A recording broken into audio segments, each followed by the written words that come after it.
welcome to another episode of The Conversation Show, the show where we talk about maybe some things we could talk about in the workplace that might help the people a little bit more than some of the conversations we're having right now.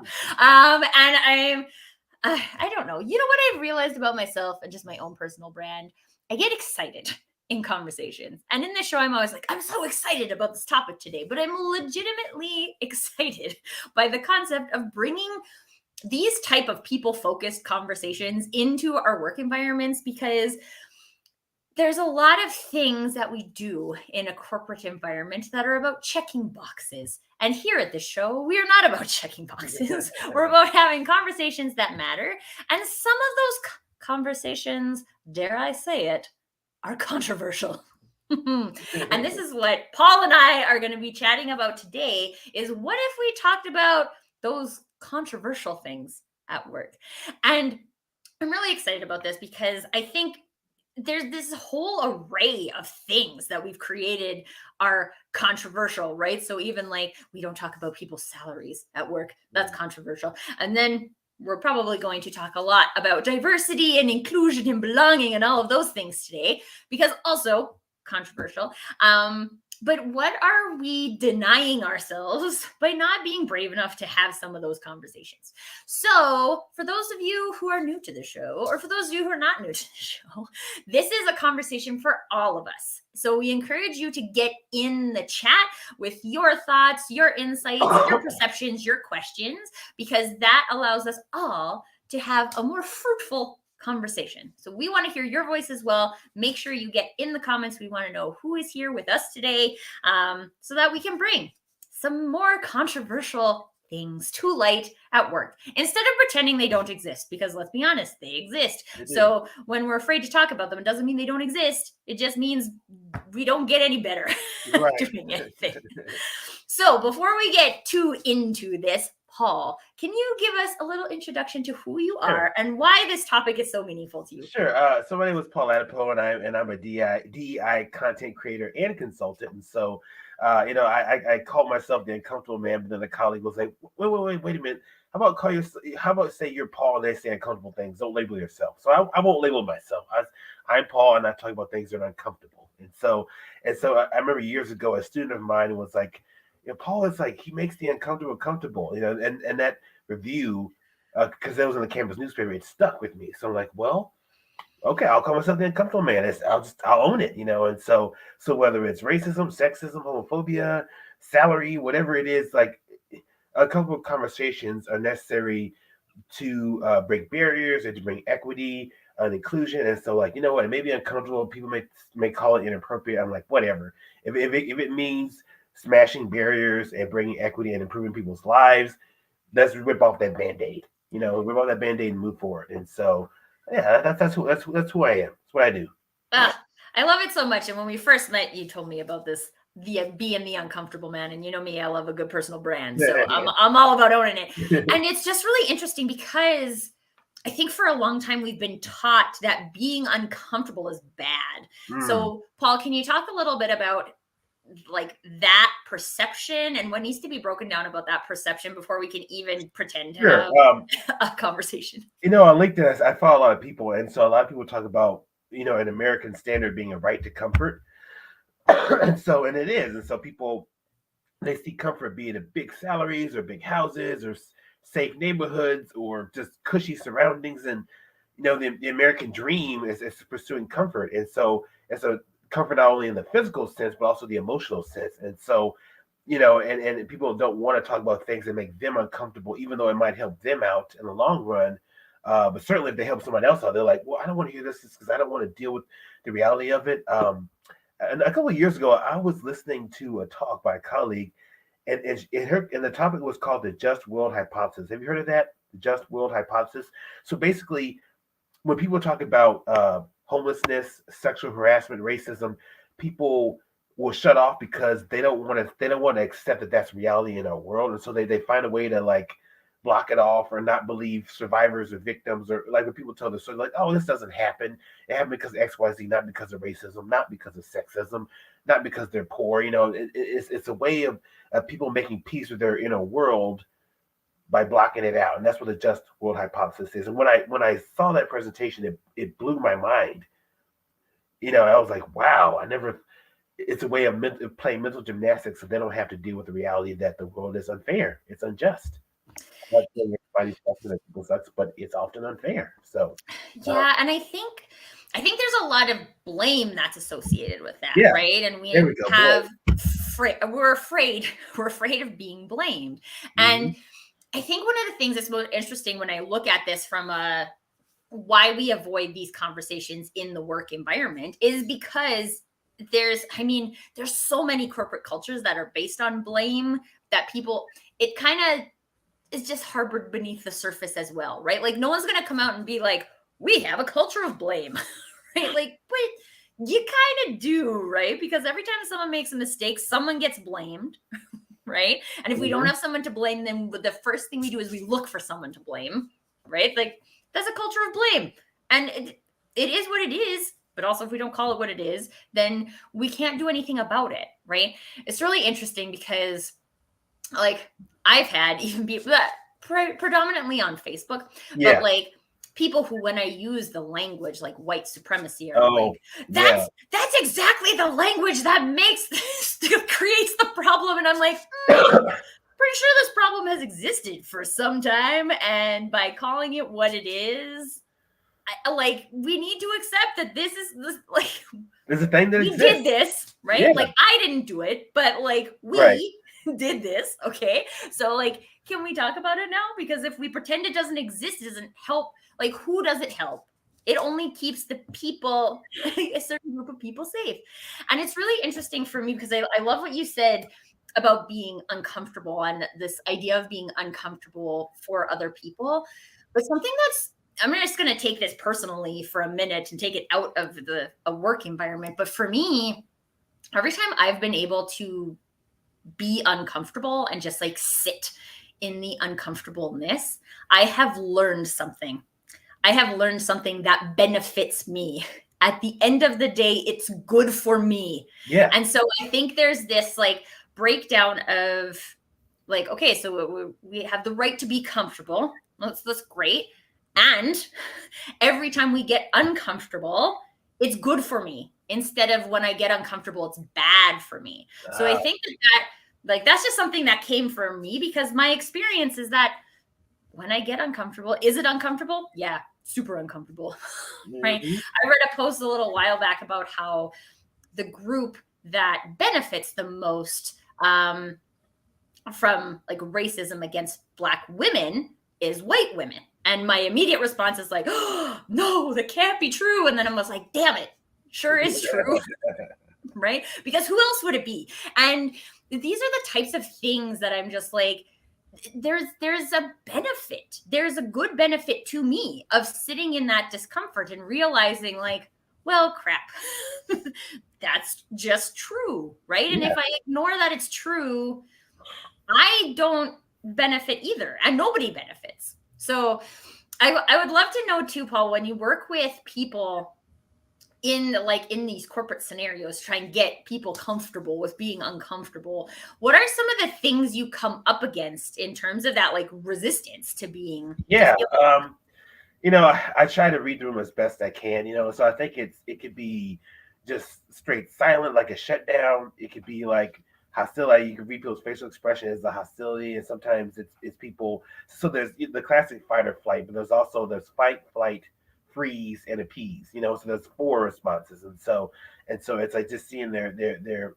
reading the room and like, okay, watching their body language, where their eyes are going. Like if 5 people manifest anger, it's 5 different ways. Some people it's like pursing their lip, or they're just like crossing their arms, or just like it can really show the way. So just like the body language is a barrier, or the body language tells me what's going on, even though they don't say anything or do anything, but their body is telling me what they're really thinking and feeling. And so I think like nonverbal communication is 80% of communication, I believe 80%. So it's like that tells me what I need to know. So well, and I think this is the thing, because I often talk about space to experience these types of things, right? And it's not necessarily bad that If a truth is presented to you or a fact is presented to you and it makes you feel uncomfortable, makes you feel sad, it makes you feel angry, it makes you feel any of those things, your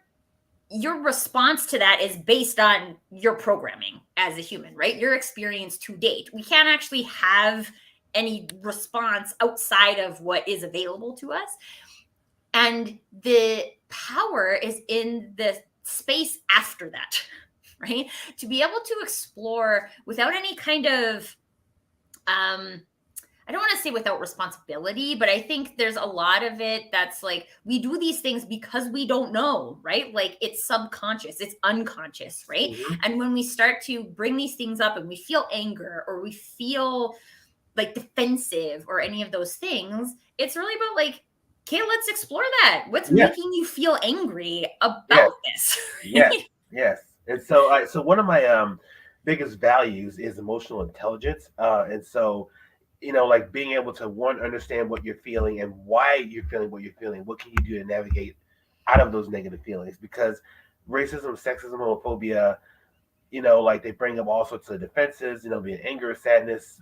Just being solid. I think about those people that say this is not Facebook, this is not for LinkedIn. And that classic response that people, the gatekeepers, like to say, and it's like, well, are you saying that because you don't know how to handle hearing news of this? And so, like when the Roe v. Wade came out and women were talking about abortion rights and whatnot, and men and women were talking about it, and other people were like, this is not Facebook, this is LinkedIn. And you know. Countless times about racism. This is not Facebook. This is LinkedIn. And it's like, well, so that's the point. Because even though this is a professional networking site, professional development is still part of networking, and they don't know that. They don't want to know that. And I'm like, well, sorry. It's You're not going to change what you're not going to. facts. You're not going to stop me. You're not going to stop me. You're not going to change what the other DEI people are saying on here. It's like, so do you have the emotional intelligence, or do you want to use it? To one, why do you feel defensive? What do you feel? Do you feel defensive? Why you feel defensive? And how you're going to get yourself out of that? And so it's a 3-part process.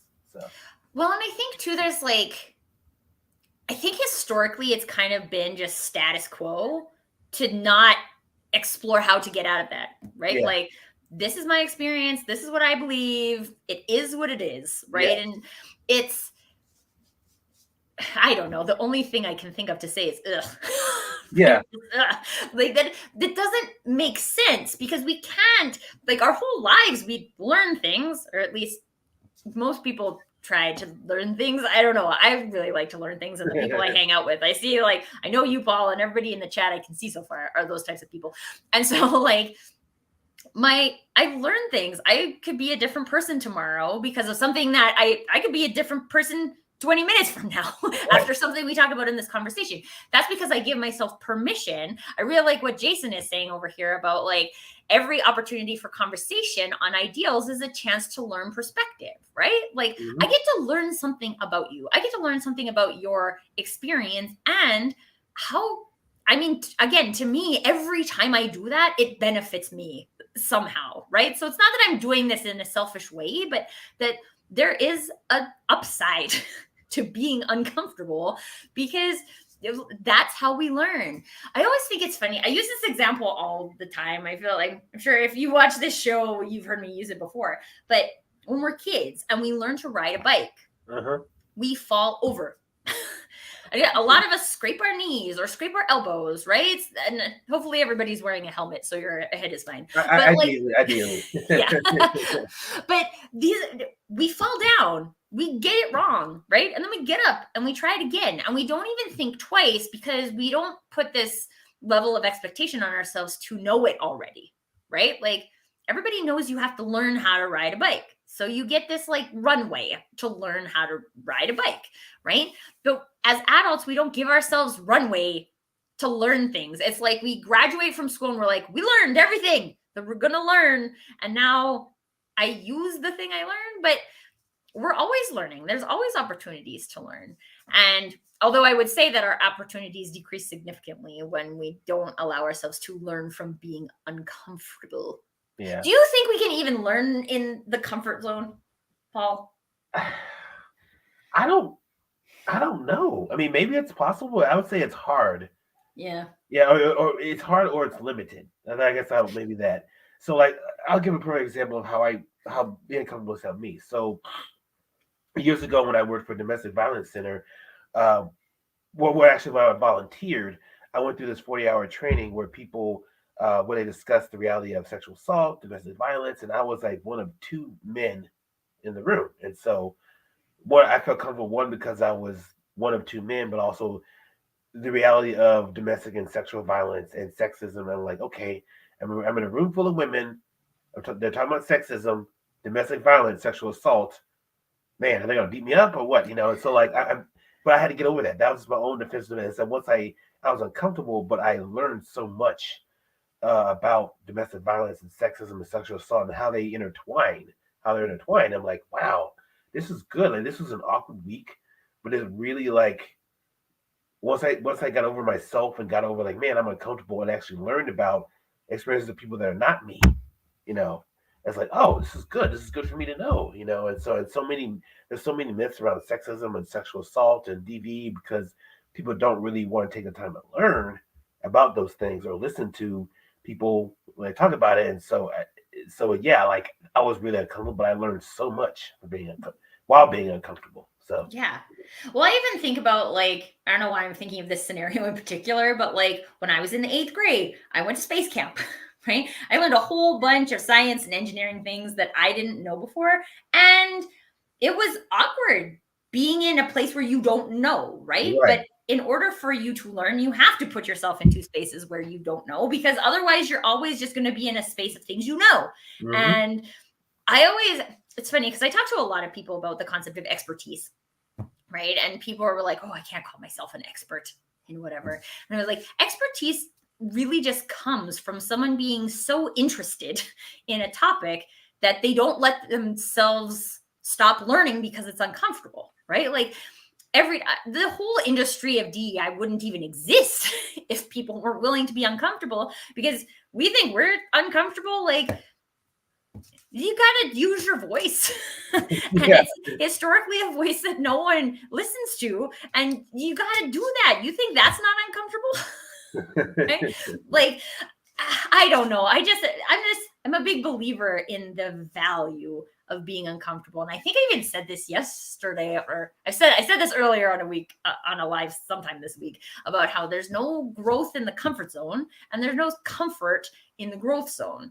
So let's take this back to like the corporate work environment for a second, because if we want to do a DEI or belonging initiative for real, right? Like we don't want to be one of those companies that just checks the box. We really believe in this, and so we want to really do it.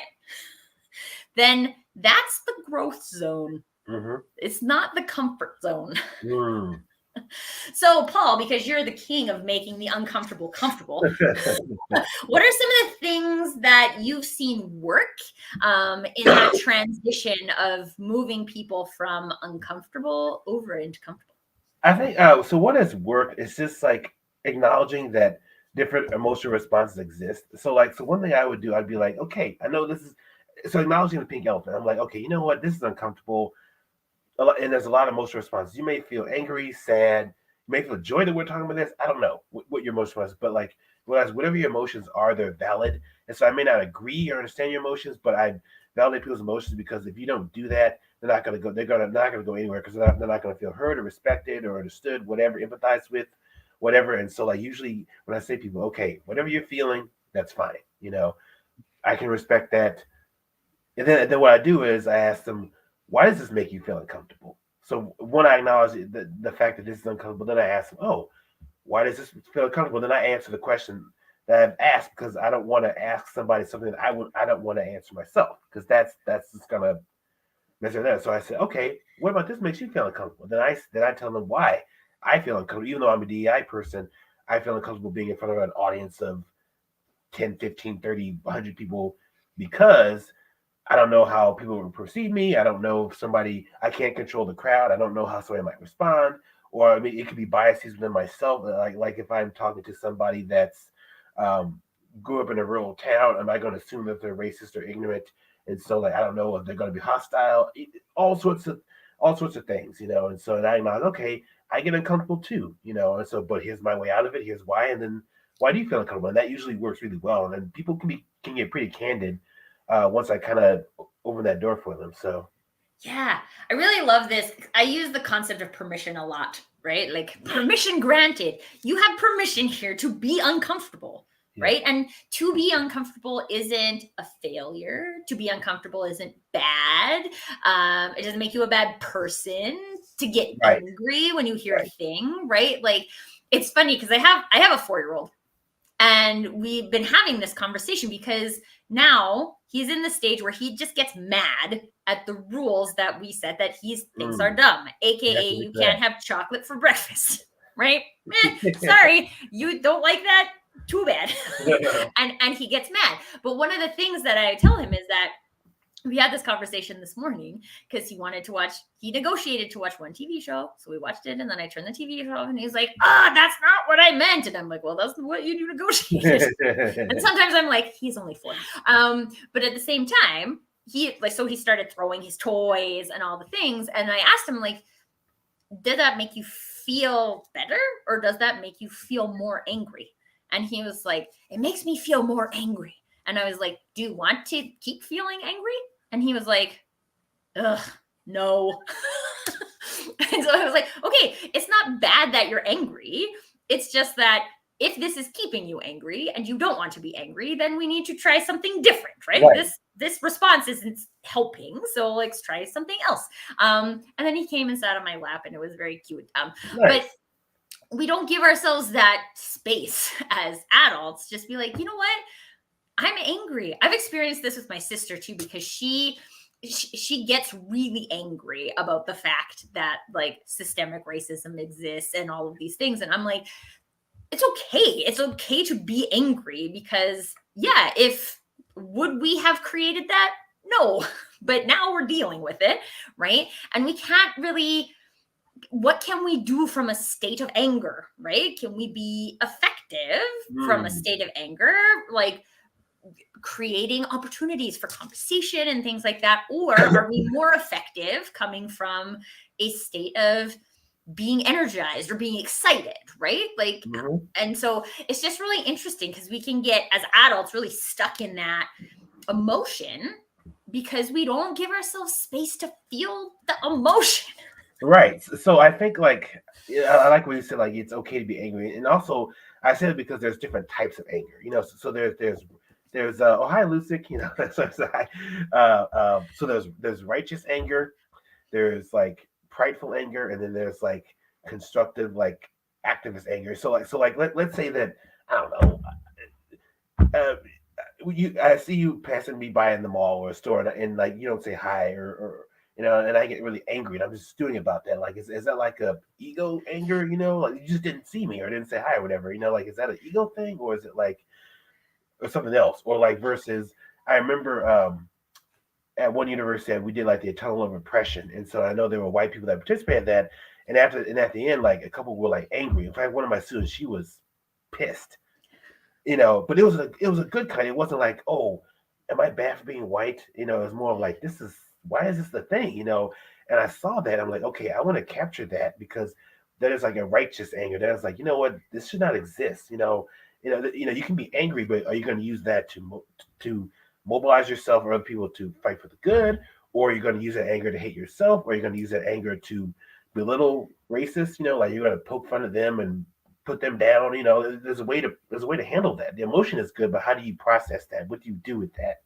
So yeah, well, and that's so like that really brings us back to what I consider emotional intelligence, right? Because I feel like we talk a big game about emotional intelligence in the workplace, but then we also don't allow people to be emotional. And you're like, yes, this is about like a mastery of emotions, and a mastery doesn't happen if it doesn't exist, right? Like I can't be a master carpenter if I never do carpentering activities. Sorry, that's a bad example because I don't know anything about carpentry. But you know what I mean, right? Like I can't be a master at that. And we just expect our people to know how to regulate their emotions and to understand their emotions. One of the things I talk about a lot with my friend Kira Day is that like we don't have an emotional alphabet, right? No. Like our emotional alphabet's like missing all RSTLNE, right? And then you're like, oh, good.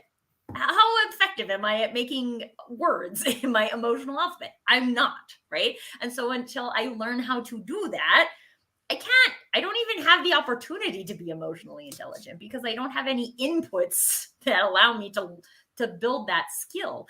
And I just wanted to bring in a couple of things that Andrew is sharing here that like, and this is something you mentioned as well, Paul, about comfort having to do with communication, right? Like, can we just tell someone we're angry?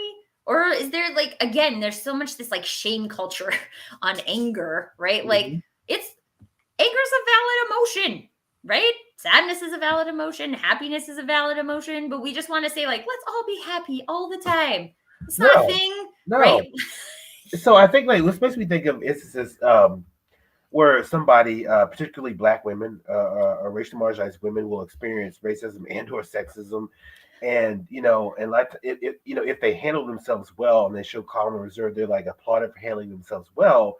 But if they show emotion, it's but they're never applauded for like, hey, you know what, that was disrespectful, that was racist, that was, and so it's like people are applauded, when they show reserve for being yelled at and screamed at, but it's like, well, can't they show anger? Can't they stand up for themselves? Can't we applaud them for like, if they don't tolerate being disrespected? I mean, if a person wants to handle themselves, if the person wants to handle the situation and be like, and be calm, fine.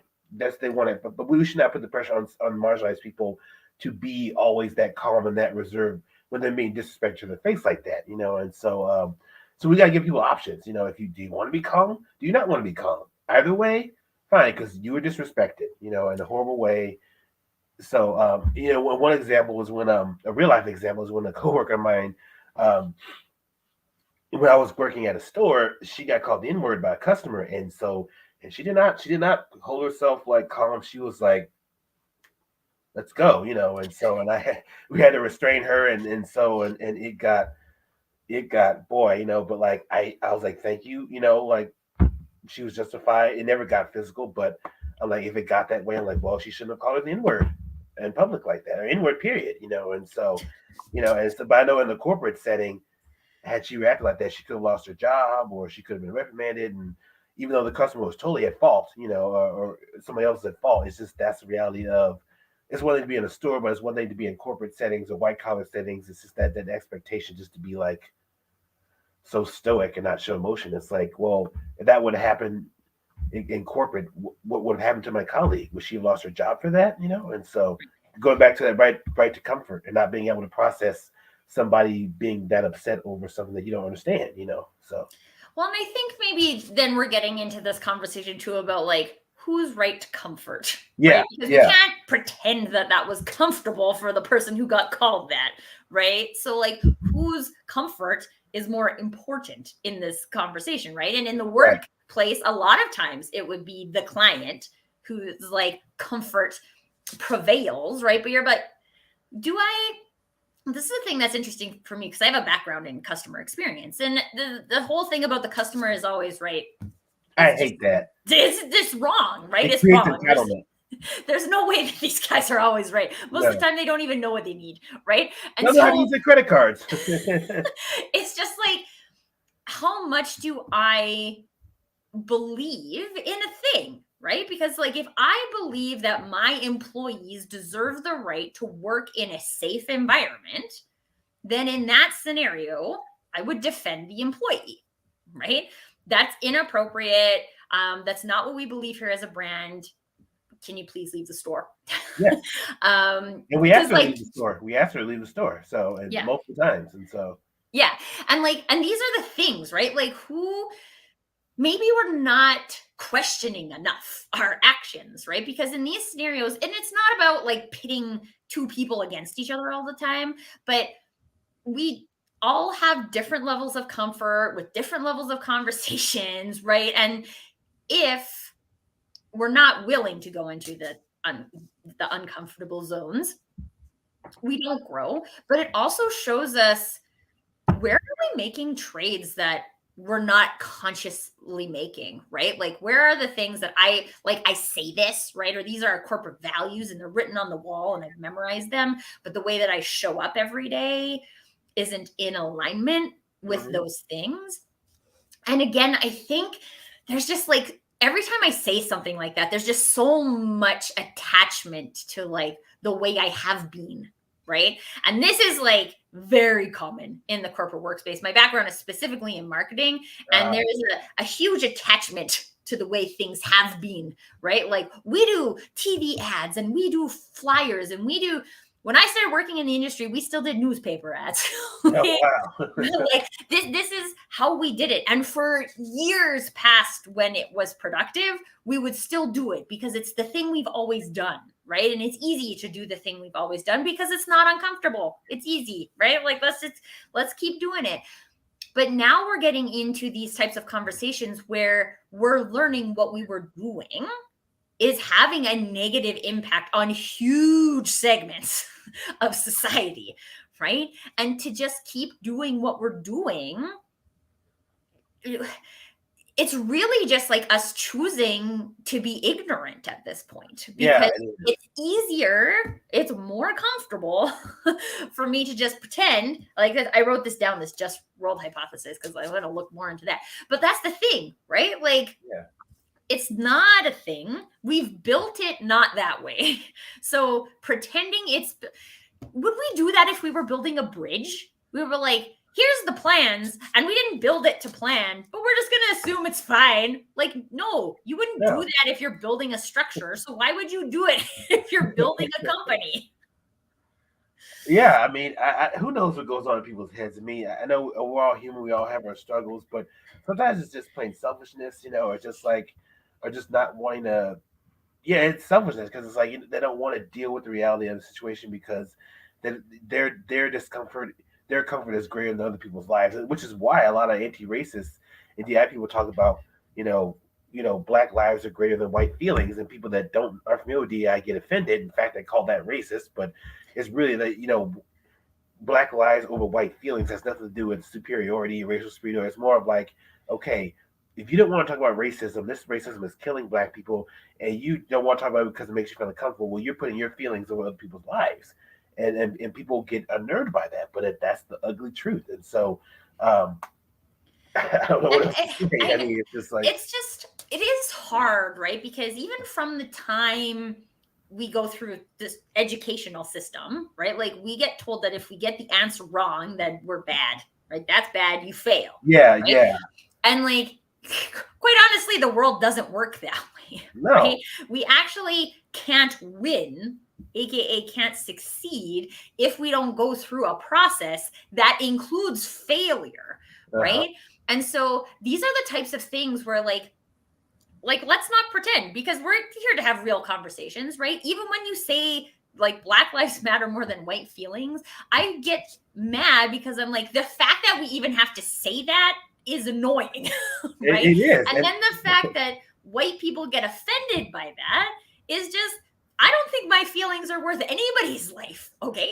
What if we were saying my feelings or my son's life? Well, like, yeah, who cares about my feelings? It's mind-boggling, because I haven't posted white feelings, or I've never posted Black lives greater than white feelings, but I've seen my colleagues post that, or people I follow post that, and the vitriol that comes out, it's like amazing. Like, I'm reading these responses, I'm like, this person never said that white people's feelings don't matter, or that white people shouldn't have feelings, or whatever. They're trying to communicate that don't prioritize your feelings over important topics. But I don't know, people get emotionally hijacked, or they misinterpret, they don't know about DEI, and people see my posts and other people's posts that don't know anything about DEI, and then they're like, what? And they get all, and so it's just like, the bad thing about social media, or it's that people that aren't experts in the area see these posts and they don't know what they're talking, what these mean, So you see decentering whiteness, you see white fragility, you see white privilege, and they don't know what they mean, and they flip their lids, and it's like, well, maybe you should actually Google this, which is why Google is free, before you start criticizing us and calling us the racists, But I don't know. And I guess for me, it just comes back to, I'm like, really? Like, we're just gonna all decide that we are gonna name call people? we had this issue come up at family dinner, right? Like, I don't know, someone said something, and then Nicholas, my son, who's 4, was like, well, that was rude. And then my mother-in-law actually said something that was rude. And I'm like, is that how we do things here? We just like respond rudeness with rudeness? Is that our plan? You know what are we accomplishing here? In an ideal world, like I'm not going to pretend, like those of you that are out there that you see my posts, I don't always respond in the nicest way. I'll be the first to tell you that, and so like it's easy to trade vitriol for vitriol or rudeness for rudeness, and so I'm guilty of doing that. I'm also guilty of doing that. Yeah. I'm guilty of reading posts because I'm done with it. Yeah, and so I'm learning to either just block people or have a side conversation. Like I know one person offered to get to know me better. I'm like, yes, I'm willing, but they dropped the ball, So it's just like, yeah, I'm guilty of doing this too. But we also need to be mindful when it's somebody that belongs to an oppressed identity. We don't want to make them feel like, oh, you always have to be the bigger person. You have to like them and befriend them. And it's like, you know what? If this person wants to befriend them, that's fine. If they don't, that's fine. Main thing is, it's not cool to name call or to yell out slurs. But it's like we want to be respectful, but we don't want to make it sound like oppressed people have to always like be the bigger person, because it's like they're already dealing with enough as it is. It's like a good number of responsibility belongs to the person that's doing the oppressing, and so the press can't do all the work. So, well, and I mean, this is the thing that I see at the end of the day, right? Like, I don't know. I don't know for those of you who are watching who have seen the movie High School Musical, but there's a song in there called "We're All in This Together," and every time I think about this, is like, literally the success of the human race is based on us doing this all together, right? Not us doing this over here and us doing this over here and us doing this over. It's about us doing things together. And if, I don't know, I've really been exploring this concept of the us, right? Because I hear so much when we're looking at things in this arena of like us versus them, right? And I'm like, but what if there was no them? What if it was just us? Right? And especially when you're looking at it from a business level, right? Like all of the people work here to work together to accomplish a thing, right? Like there is an us story that we're not exploring here, and it includes all the people. So what does it look like for us to be inclusive of all the people? Because at the end of the day, I do think that a lot of people want that, right? Like they conceptually want it. We just have all of these individual trauma to some degree that says this is how is appropriate to show up in this scenario, and therefore we'll just prioritize what's historically been appropriate over and above what we actually believe, which is that we are all in this together. Oh, we are. Right? And yes, Santa, we are, right? At the end of the day, this is what we're all about. And again, I think this is where it's interesting for me to take some of these conversations into the corporate workspace, right? Because it's theoretically so clear about what we're all here to do together, right? Like I even have a job description that told me how I'm collaborating and how I'm bringing this, how we work together to bring this to the world. But you don't want to hear my like human experience. And they'll be like, oh no, we do. We have cares about people on our wall, right? Like that's one of our values, cares about people. Well, then let's make it a thing, right? Like let's do the things that show our people, our team, that we actually care about them and not just care about the profits at the end of the day. Because if that's what it is, then we might as well put that on the wall. We care about the money.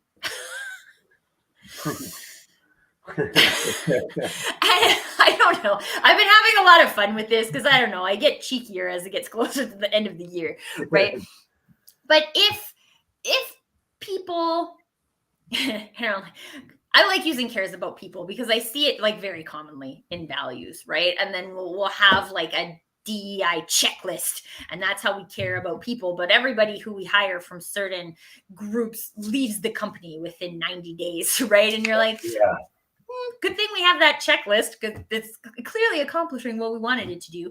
But we leave it at like, we had the checklist, we're doing the things, instead of saying like, well, yeah, we had that checklist as an intention of doing the things, but it's not working, right? So what else do we need to explore? And I think that, again, that's just I don't know, for me, a lot of it comes back to ego, right? Like, well, we implemented this, but that didn't work. So let it go. Let's try And something let's else. try something else. Oh man, I know we got like a whole bunch of really great comments in here too. When we're like associating ourselves with like-minded people, people that empower people, people who are authentic and empathetic, and these are the things, right? Like historically, we call those soft skills. Oh, yeah. Right? Well, we're not going to People start a like that, conversation about that today because we'll be Yeah. here for like 3 hours. But this is like people. This is caring about people. That's legitimately caring about people. Yeah, The yeah. actions of We should caring maybe not call it soft skills. I don't like that term. No.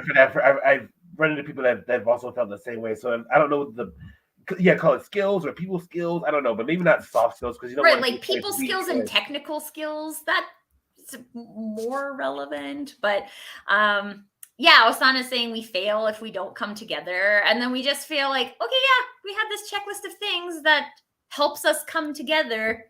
But if what you're doing, regardless of where it is, sales, marketing, culture transformations, wherever in your organization, if you're like, this group of activities is supposed to do this, and it's not doing that, you should stop doing it and try something else. Because even if you try something else and that doesn't work, it doesn't matter because what you were doing before didn't work either. So like we're status quo. What we're doing isn't working. And we don't want to be, do we want to be, again, I don't think this is something that anybody would stand up and be like, yeah, I want to be just words and no action. Right? Like, I think that most people do believe that things now it makes me feel sad because I know people who don't think that things should be fair and it makes me angry. Yeah, but yeah. this is about us hanging out with people who do believe that things should be fair, and that we've built a system that doesn't allow it to be fair, and until we have a system that allows it to be fair, it can't even be fair. But just how about just being humans?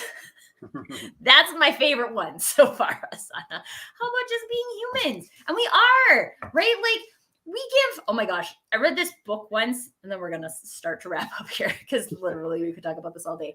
But I read this book. I've started trying to do more research on like historical conflicts to try and understand what's happening. And I read this book about these 9 female concentration camp prisoners in World War II who escaped, right? And it was just really interesting. But the stories that they tell about how people treated people is just like you wouldn't treat a like street rat, like not like Aladdin a street rat, but literally a rat like that. So why would you treat another person like that? Like, that's crazy to me. Yeah. I don't know. I mean, it's one person was telling me, or at least a student might get appreciation. It's all about the environment. If you're in an environment that fosters empathy, compassion, and collaboration, that's gonna bring out the best in you. You know, so we all have tendencies. In fact, in one of my posts, I talk about we all have inclinations to do things that we should. You know, like some people have inclinations to steal, some people have inclinations to, I don't know, whatever, you know. I have a really great friend. I don't know if she still does this. Maybe she does. But when we were younger and we would be drinking, she would turn into a klepto. Just like steal. Yes. She tried to steal my like 1 kilogram of peanut butter, right? Like, you're like, good try. I thought you were going to say 1 kilogram of something else. I'm like, wow. But, no. Just peanut butter, but it's very valuable to me. Yeah, like some people have inclinations to steal, some people have inclinations to. I listened to one guy talk about he had an inclination to pull fire alarms. I don't have that, but he did. And so if you're in an environment that nurtures or encourages stealing or backbiting or whatever, stepping on cutthroat, you're going to do that. If you're in an environment that does not, you're going to attract people that believe that, but also the people that have those tendencies is going to nurture that. And so, like, if you're in an environment that's compassionate, empathetic, collaborative, you're going to attract those people that have that tendency, and you're going to nurture that, and you're going to create more of it. And people that aren't like that are going to leave, or they'll leave or change or whatever, or stand pat. But like, It's all about the environment you're in. You can really bring the best or worst out of people depending on what environment you put them in. So it's true. Makes me think of the Calgary Flames and how when they play a really good team, they play really well, but when they play a really terrible team, they play really terrible. yeah, Like, yeah, why can't you just play average and then win half your games? It seems like it would make more sense. But that's a really interesting point because we influence each other, yeah, right? And sometimes we influence each other in a positive way, and sometimes we influence each other in a negative way. And I think it's important to pay attention to those types of things personally, right? Am I in an environment that makes that, like, I'm all about empowerment, right? As an example, am I surrounded by people who are all about empowerment? Because if I'm not, then it's going to be really hard for me to stay all about empowerment, right? And then we get the quiet quitting things, right? That are just like, well, I have a like pretty cushy job and I get paid really well and I got good benefits, so I'm gonna just stay here and do the minimum viable. And you're like, is that? I mean, like if I'm building a company, let's talk about boards and directors and CEOs here. If you're building a company, are those the people you want? Or do you want the people who want to care about people and want to challenge you when you're like, well, we say we care about people, but we're also doing this. mm-hmm. So maybe we should talk about it. Right? Yeah. And I don't know. I know what category I put myself into. I can extrapolate what category Paul puts himself into and probably the other peeps that are in the conversation right now. But that's it, right? Like surround yourself. And this is a really great place for us to wrap up today, because one of the things I always say as part of these conversations is if this is a conversation that is meaningful to you, that matters to you, that you want to see trickle out into the world and the corporate work environment specifically, then stay in the conversation. Right? Paul is having this conversation all the time. Follow him. Get into conversation, right? Like, explore the first path for you. Who could I talk to? Who could I say something to? And just see, because I think there's just so many people who are afraid, right? That we're like, oh, well, I don't really know how someone would take this if I did bring it up. So I'm just going to keep it to myself and be the bigger person, right? And you're like, but who does that help? It doesn't help you, right? Like, I mean, it kind of helps you because you learn a skill of being the bigger person. But then again, it's always one person's responsibility. If we keep all of these things to ourselves, we also don't even create the opportunity for it to be a group responsibility. So how can we get into the conversations that keep us empowered so that we can have that bravery? Because we all need it. Right? You need that bravery to show up on social media and say some of these things, right? Like, regardless of what part of your journey you're in, this is the power of the conversation and the power in finding somewhere up. We were talking about like your people, right? Like, yeah, like-minded people. You got a whole bunch of them right here in the comments. So connect to those people, connect with each other, get into conversations, right? Start practicing your words. Like, what would you say? How can you explore? Like, oh, yeah, I noticed that I am uncomfortable in these scenarios. Maybe, I love to have a good challenge coming out of these. So, Paul, I just thought of one because you are Mr. Uncomfortable. And so the challenge for today is, how can I learn something by being uncomfortable today? And then just maybe we can get a group of peeps who are leading by example as to the benefit of what it looks like to be uncomfortable. Oh, okay, this was really, really fun. Paul, lastly from you, where is the best place for people to find you if they would like to consider the conversation with you in particular? If they want to just look at so on my profile, I have my consulting site, critical conversations or whatever, and so just like click on that link if you want to have that conversation, and we can move things forward, and I can visit virtually or in person or whatever, we can just have a conversation or start that conversation. So visit my profile. Yes. And so for those of you who haven't noticed, Paul is actually tagged in this post. So you can just click on his name and it'll take you right to his profile. Boom. This is how we do it here. One click. And stay in the conversation, right? Follow him, cheers him, have coffee chats, right? Like all the good things, because the more that people don't feel alone in the conversation, the more courageous we can be. So with that, everybody, thank you for everybody who came and joined us live. Andrew, Asana, Jason, Lucic, all in the chats. Everybody had such amazing contributions. Thank you so much for that. Yes, Paul, of course, thank you for your contribution, my friend. And until next time, everybody. Ooh, fun fact, next week, we will have a special holiday episode of Conversations based on conversations we have had throughout the year that are going to be important conversations for 2023. So make sure you come back from that, because we're not just going to be having one conversation. We're going to have a conversation of conversations, and it's going to be a bonanza of sorts. So make sure you come back. We would love to see you all again. And until next time, permission to do you. Bye, everybody. Bye.